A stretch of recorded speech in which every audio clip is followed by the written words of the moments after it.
All right, this is part 2 of the video. So in this video, I'm going to show you how to do orbital filling diagrams and electron configuration. So all of the electron cloud model stuff is kind of, really conceptual. This is going to be really practical as far as this is how you put all that stuff to use to get some kind of meaningful structure to the electron cloud. So there are 3 rules that I'm going to go over as we work through this. So the first of these is the Aufbau principle, Aufbau. And the Aufbau principle says that electrons fill the lowest energy orbitals first. And this diagram to the right shows that, and it shows that generally speaking, the energy seems to go up as the energy level increases. Notice that the lines here connect all of the orbitals within an energy level. So this is the first energy level, the second energy level, the third energy level, fourth, fifth, sixth, and so on. Okay, so one thing that is a little bit curious about this is that you do eventually reach a point where an orbital on the 4th energy level is actually at a lower energy than an orbital on the 3rd energy level. See if you follow that over, that this is actually this line is a little bit lower than this one. And what that means is that the 4s requires less energy to occupy than the 3D. So as you're filling in orbitals, you will fill them from the lowest energy first, because that's how they would naturally fill within the atom. So you fill up 1s first, and then 2s, then 2p, then 3s, then 3p, and then instead of filling in 3D next, the 4s energy or 4s orbital is actually at a lower energy than the 3D. So what that means is that you're going to fill in 4s, then you'll fill in 3D, then you'll fill in 4p, 5s, so you could trace all this. Another thing that I'll point out is, you should already know this, but some of the orbitals are equal in energy to others. So like the 3p orbitals, they're equal in energy to each other, like 2px, 2py, 2pz. So those are all equal in energy. So we'll have to deal with like how you fill those in. But like you could fit 2 orbitals in this box, or excuse me, 2 electrons in this box, 2 electrons in this box. By the way, the boxes represent orbitals.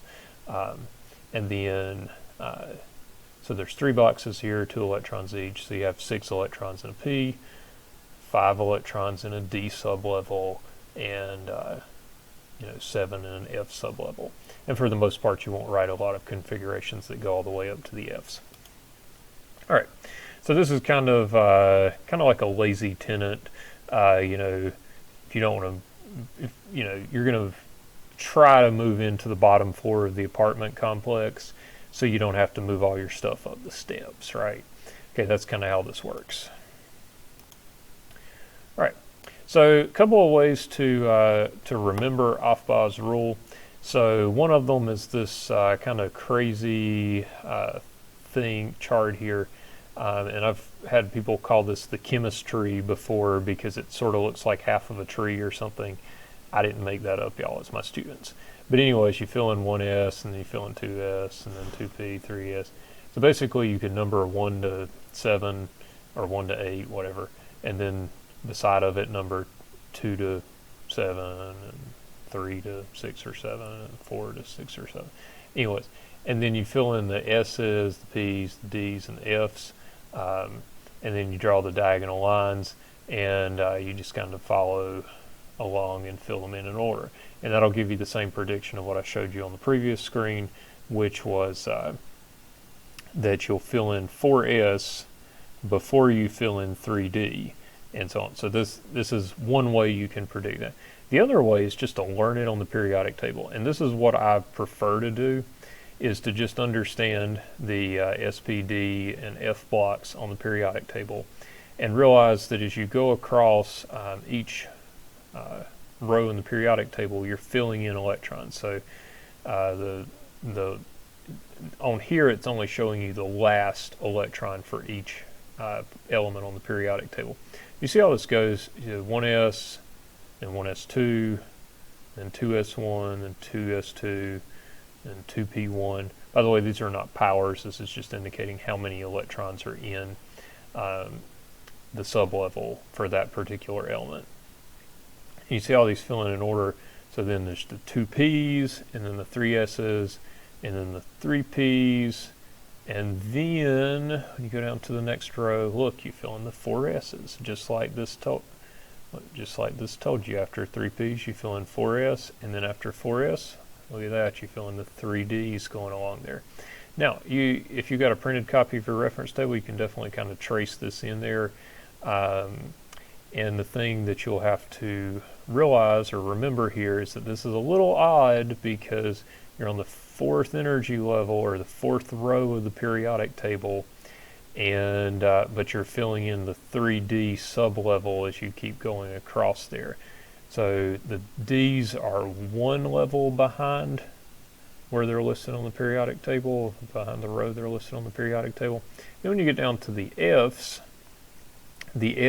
are 2 energy levels behind, because if you put this in there where it goes, the 4s would be here, 6s is there. So when you jump over to the F's, then you're, it's 2 less than the 6. So hopefully you won't have to write a whole lot of those bigger ones, but you realize that is there. And then another thing, this is not a mistake here. 5D1 fills in first, and then all the 4Fs, and then you go in and fill in the rest of the 5D level. And that is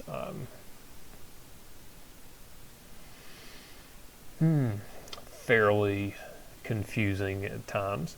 And I'll also point out something else here too.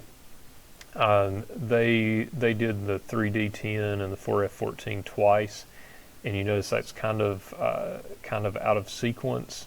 So what you could realize here, if you do like 3D9, that element would be copper. If you write that electron configuration 3D9, that's okay for this class. In the future, you might might talk about how some of the electron configurations differ a little bit from what's predicted by this kind of thing. So anyways, we'll practice on that as we go through. Now, a second rule that we have is the Pauli exclusion principle, and that simply says that no 2 electrons can have the same set of all 4 quantum numbers. Remember, there was the N, the L, the M sub L, and the M sub S quantum numbers, and Pauli says you can't have the same for all of them. So the second rule of the Pauli exclusion, or that is the Pauli exclusion principle, says that if you have 2 orbitals occupying, or 2 electrons occupying an orbital, they must have opposite spins, and that's because if the electrons are in the same orbital, the first 3 of their quantum numbers are all the same. The 4th quantum number is the spin quantum number, the M sub S. So that's why they can't all have the same. So one of them's got to be spin up, and the other one's got to be spin down. All right, and then the third rule for writing these orbital filling and electron configurations is that when you have electrons within a sublevel with equal energy, you're going to place 1 electron per orbital before pairing them with other electrons. So this, what's being shown here, is wrong. Whereas if you have 4 electrons to put in a p sublevel, and that would be a p sublevel, 3 blocks, because there's 3 p orbitals. Okay, if you got to put 4 electrons in that, this one on the left side is wrong because you didn't spread them out before pairing them. This one is correct. 1, 2, 3. Go back and look at the animation again, back of the video, and see how it filled those in. So this one is correct because you did 1, 1, 1, and then paired up with a down. And by the way, you could do this down, down, down, and up. If you look at Hund's rule carefully, it says that when they're unpaired, their spin has to match, and then when they pair up with opposite spins. So if you do the unpaired ones up, then they all have to be up, and then you pair up with the down. Or if you do the unpaired ones down, then they all have to be down, and then you would pair up with an up. Anyways, all right. So just a little analogy to compare this to. An electron cloud might be like a dorm, and then an energy level might be like a floor on the dorm, subshell might be a room, and then within that, maybe there's a love seat, that's an orbital, and then two people can sit on a love seat, so the spin would be each of the two different people. All right, so I don't think I'm actually going to have time to go through and do all the orbital filling examples and electron configuration, so I'm going to come back and do a part 3 and finish this thing up.